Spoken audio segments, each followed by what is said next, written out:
మన తెలంగాణ అంటేనే పండుగలు జాతరలు కదా. మనకెన్ని పండుగలు ఉన్నాయో నేను చెప్తా. బతుకమ్మ పండుగ, దసరా పండుగ, దీపావళి పండుగ, అయ్యో మర్చిపోతున్నా వినాయకుని పండుగ, జై బోలో గణేష్ మహారాజ్కి జై. ఇంకేం పండుగలు, సమ్మక్క సారక్క జాతర, బోనాల జాతర, రంజాను, బక్రీదు, కిస్మసు, పీర్ల పండుగ, ఇంకేమున్నాయి. ఇక ఇట్లా బొచ్చడు పండుగలు, ఊరూరుకో జాతర. ఇక ఈ పండుగలన్నీ మనం మంచిగా ఉండాలని మనుషుల కోసం చేసుకునే పండుగలు. కానీ మన కోసం కష్టపడే జీవాలకు కూడా పండుగ ఉన్నది. మన రైతులకు ఆసరైతున్న ఎడ్లకు పండుగ ఉన్నది. అదే పోలాల అమాస పండుగ. పారి మనం కూడా పండుగ చేసుకుందాం.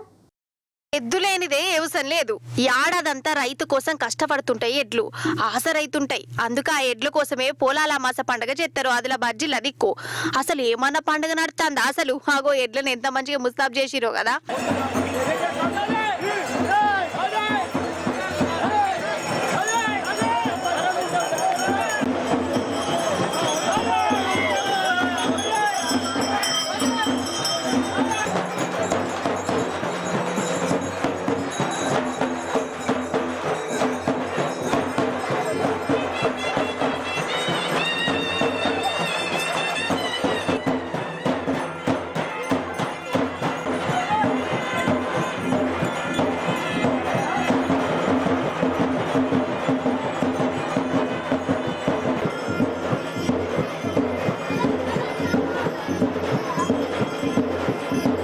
ముపురం మీద తీరొక్క బొంతలు కప్పి కొమ్ములకు రంగురంగుల కాయిదాలు, గులాబీ బుగ్గలు, కిరీటాలు పెట్టిరు.